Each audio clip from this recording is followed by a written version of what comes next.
Kita langsung ke hikmahnya Ibn Athaillah Sakandari. Qala al-musannif rahimahullah ta'ala nafa'ana Allah bihi wa bi ulumihi wa bi ulumi masyayikhihi fi darini amin ila an qala. Hikmah yang ke-63. Khaf, takutlah engkau min wujudi ihsanihi ilaika, dengan kebaikan Allah kepadamu. Loh, suruh takut. Takutlah dengan segala karunia kebaikan-kebaikan yang Allah berikan kepadamu, dengan wadawami isaatika ma'ahu, sementara kamu masih maksiat terus. Ayyakuna dzalika istidrajan lak. Awas, jangan-jangan itu adalah istidraj. Istidraj itu adalah kelihatannya karunia, tapi sesungguhnya itu adalah siksa. Kelihatannya adalah nikmat, tapi sesungguhnya adalah bencana. Bencana dalam bentuk nikmat. Seolah-olah nikmat diberikan kepada seorang hamba, sebetulnya itu bencana. Bahkan muqaddimah bencana. Ada orang diberi Allah kekayaan, orang berkata ini nikmat. Bukan, ternyata kekayaan ini Allah jadikan untuk dia karena Allah ingin masukkan dia ke neraka yang paling dalam. Maka dia kaya seolah mendapatkan nikmat, tapi dia tidak bersyukur, tidak menggunakan hartanya untuk kebaikan. Maka karena kaya dia bermaksiat semakin banyak, segala kejahatan dilakukan, maka itu akan menjadi untuk dilempar dia ke neraka yang lebih dalam lagi. Kelihatannya bentuknya nikmat, tapi ternyata adalah hukuman, ternyata musibah. Namanya istidraj. Sanastadrijuhum min haitsu la ya'lamun. Allah itu akan memberikan istidraj tanpa disadari. Seorang hamba akan istidraj. Jadi gini, bab sebelumnya kita diajak merenung tentang syukur kalau tidak salah kemarin ya, Ibn Athaillah ya. Syukur, ketahuilah bahwasanya dikatakan bahwasanya man lam yashkurin ni'mata faqad ta'arrada li zawaliha. Barang siapa yang tidak mensyukuri nikmat Allah, maka nikmat itu akan segera hilang, akan hilang. Mungkin Anda berkata setelah itu, selalu disambung dengan hikmah ini. Mungkin orang berkata, syukurnya gimana sih? Ya sedekah, bayar zakat. Apa? Saya tidak zakat dan sedekah tetap kaya. Mungkin ada yang ngomong gitu. Buktinya ini lancar terus. Saya tidak sedekah, saya tidak bayar zakat. Katanya kalau mensyukuri gak boleh maksiat. Saya maksiat, tetap saja lancar. Tuh bisnis saya nambah, toko saya nambah. Nah, ini jawaban untuk orang seperti itu. Awas. Nabi pernah menyebutkan dalam satu hadis, atau kama qala Rasul, idza ra'aita 'abdan. Naam.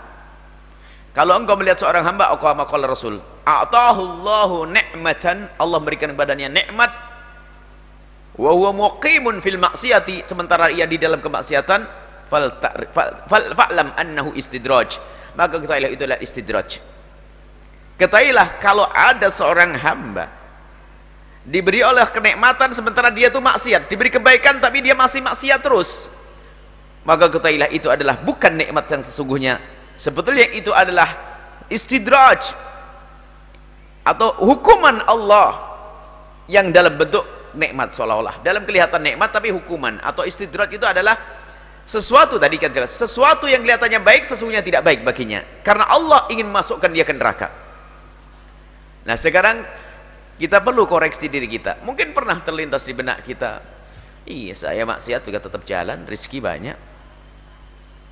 Ada sebelah nggak sholat lancar kaya raya, nggak sholat, saya sholat terus melarat. Nah mulai iman kita keropos. Yang tidak sholat lalu diberi kekayaan, yang tidak zakat kekayaan tetap lancar, karena dia tidak disayang oleh Allah. Karena dia tidak disayang oleh Allah, karena apa? Dia ditempatkan di neraka yang paling dalam, akan diberatkan di dunia dengan dosa-dosa dengan hartanya. Maka harta itu tersebut bukan nikmat yang sesungguhnya, akan tapi justru dengan harta itulah dia akan masuk neraka yang paling dalam. Maka sekarang kita perlu koreksi diri. Kalau kita masih diberi nikmat oleh Allah sementara kita maksiat, awas, itu adalah istidraj, bukan nikmat yang sesungguhnya. Kita harus waspada, bukan nikmat yang sesungguhnya. Kita maksiat kok. Maka tidak ada karunia Allah yang sesungguhnya dibarengi dengan kemaksiatan, tidak ada selamanya. Kemaksiatan tidak akan menghadirkan yang namanya karunia. Karunia Allah nggak ada. Semua kemaksiatan menjadikan musibah.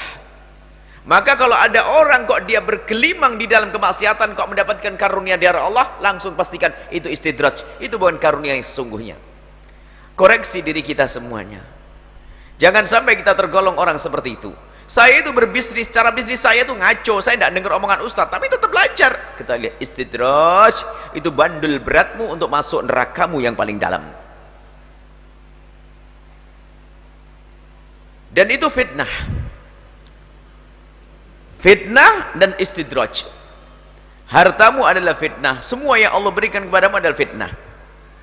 Disebutkan bahwasanya jika karunia yang Allah berikan kepadamu ternyata menjadi sebab dirimu jauh dari Allah, itulah fitnah, bukan karunia. Dulu belum punya motor, rajin ngaji pakai sepeda engkol. Dengar-dengar sudah beli sepeda motor, nggak pernah kelihatan lagi. Maka sepeda motor itu musibah bagi dia. Dulu waktu perawan ngaji kelihatan terus. Setelah menikah nggak kelihatan lagi. Wah, suamimu fitnah bagimu.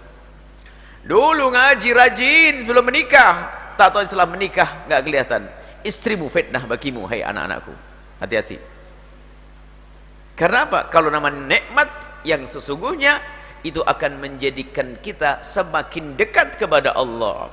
Ada orang dia sudah dekat kepada Allah, diberi Allah kekayaan, yang ada syukur. Makanya perintah syukur itu untuk menguatkan ibadah. Bersyukur, bersyukur, bersyukur, bersyukur. Kalau orang semakin bersyukur, semakin dia merasakan nikmat yang besar, semakin kuat syukurnya. Sehingga para kekasih Allah itu, yang ia rasakan adalah di dalam beribadah kurang terus. Nggak ada orang yang berkata, oh, aku sudah syukur kok. Syukur ini paling berat. Makanya kemarin katakan orang yang bisa bersyukur itu sedikit. Dan syukur kita pun tidak akan mencukupi, tidak akan sesuai dengan karunia Allah. Teramat besar karunia Allah yang Allah berikan kepada kita. Amat banyak nikmat Allah. Ada nikmat yang kita minta, ada nikmat yang kita tidak minta, ada nikmat yang kita sadari, ada nikmat yang kita tidak sadari, ada nikmat yang kita ketahui, dan alangkah banyaknya nikmat yang tidak kita ketahui. Kita tidak mengetahui ternyata nikmat, banyak nikmat. Subhanallah. Nah ini, kita nikmat Allah, bahkan subhanaka la nusi thana'an 'alaika anta kama athnayta 'ala nafsik. Kita tidak akan menyanjung Allah karena karunia-Nya seperti Allah menyanjung dirinya. Nggak ada habis. Kita tidak akan mampu bersyukur. Kalau kita ingin menghitung nikmat Allah, la tuhsuha, kau tidak akan mampu menghitungnya. Dan kalau kita ingin mensyukuri nikmat Allah, nggak akan mampu kita mensyukuri secara sesungguhnya. Di saat seorang hamba bisa bersyukur atas karunia yang Allah berikan kepadanya, maka ketahuilah rasa syukur dan kemampuan bersyukur itu pun ternyata nikmat baru lagi dari Allah yang harus disyukuri. Kapan berakhir? Allah menjadikan kita bersyukur, maka itu nikmat dari Allah lagi. Di saat kita ingin mensyukuri nikmat, ternyata dengan syukur yang kita hadirkan itu pun nikmat dari Allah. Dan nikmat itu pun perlu disyukuri lagi, nggak ada habisnya. Teramat besar karunia dari Allah Subhanahu wa taala. Maka dari itu, ayo kita semua merenungi. Karunia apa? Ini kembali kepada hikmah yang pertama. Karunia apa yang Allah berikan kepada kita? Harta, keluarga, anak, istri, suami, kendaraan, pangkat, apa saja. Ayo kita syukuri. Kalau tidak kita syukuri, akan menjadikan nikmat itu hilang. Kalau ternyata tidak hilang, istidraj bagimu, nggak enak semuanya. Jadi syukur harus, mau tidak mau. Syukur, baginda Nabi syukurnya gimana? Menggunakan sesuatu yang Allah berikan kepadanya untuk yang Allah ridhai. Syukur semakin kuat ibadahnya. Matanya untuk melihat Al-Quran, lihat ibunda dengan penuh penghormatan. Baginda Nabi ditemukan oleh Siti Aisyah, sholatnya banyak sekali sampai hatta tawarramat qadamah, sampai kakinya bengkak. Padahal Nabi surganya tertinggi, nggak ada yang lebih tinggi dari surga Nabi. Dan Nabi tidak pernah punya dosa. Akan tapi Nabi masih melakukan ibadah seperti itu hatta tawarramat qadamah, sampai kakinya bengkak. Lalu Siti Aisyah bertanya, ya Rasulullah, kenapa kok capek-capek kau seperti itu ya Rasulullah? Bukankah Allah telah mengampuni dosamu yang lalu dan akan datang? Maksudnya kau tidak berdosa dan kau maksum ya Rasulullah. Tapi kenapa kau ibadah seperti itu? Beliau menjawab dengan sederhana, afala akunu abdan syakura? Apakah enggak boleh kalau aku mensyukuri nikmat Allah? Allah mensyukuri nikmat Allah. Di saat karunia itu ada, kok kita kurang dekat kepada Allah, maka ketahuilah itu namanya istidraj, dan itu lebih serem lagi. Allah akan menistidraj, jadi terlena. Dan ujian yang paling berat itu ternyata bukan ujian di saat diberi kekurangan oleh Allah. Jika ada orang sakit, begitu mudahnya ia mengadu Allah, Allah, Allah, Allah. Nyungsep bisnisnya, begitu mudahnya datang kepada seorang kiai, minta doa agar kembali bisnisnya untuk menjadi baik. Mengadu kepada Allah di tengah malam karena dia adalah nyungsep, dia pailit. Akan tapi di saat diberi Allah karunia, lihat, kaya, harta melimpah, lupa. Padahal kekayaan adalah ujian juga. Maka ujian yang paling berat adalah ujian yang dalam bentuk itu, bukan ujian yang seperti musibah, ujian dalam bentuk nikmat. Ujian dalam bentuk itu nikmat, itu ujian yang sesungguhnya. Sayyidina Umar bin Khattab pernah, di saat beliau bisa menaklukkan negeri-negeri itu, langsung teringat Rasulullah. Dan beliau berkata, waktu Rasulullah dan sebelumku, khalifah Abu Bakar, negeri-negeri itu belum ditaklukkan. Artinya secara zahir, apa yang telah aku taklukkan lebih gede daripada yang ditaklukkan oleh Sayyidina Rasul dan Sayyidina Bakar. Lalu beliau berkata, menangis saat itu, dan berkata, sungguh di saat Allah belum mentakdirkan negeri-negeri itu taklukkan oleh Rasulullah dan Sayyidina Bakar, bukan karena Allah tidak menghendaki kebaikan bagi Rasulullah dan Sayyidina Bakar. Dan di saat Allah membuka kemenangan untukku, bukan berarti Allah menghendaki kebaikan untukku, akan tapi semata-mata ujian untuk Umar bin Khattab. Syukur atau tidak? Nggak sempat Sayyidina Umar lebih luas dari jangkauannya Nabi. Nggak pernah Sayyidina Umar begitu, malah berkata, di saat kemenangan ada padaku, kejayaan bersamaku, perluasan negeri bersamaku, bukan karena itu terbaik untukku, akan tapi itu semata-mata ujian untukku.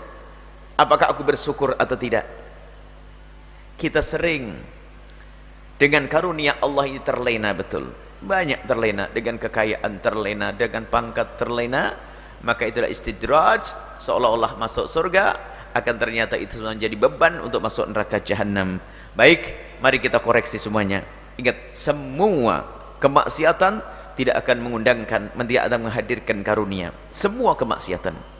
Dan jika ada orang diberi Allah jika ada seorang bermaksiat kok masih diberi Allah karunia, maka ketahuilah itu adalah istidraj, bukan kenikmatan yang sesungguhnya,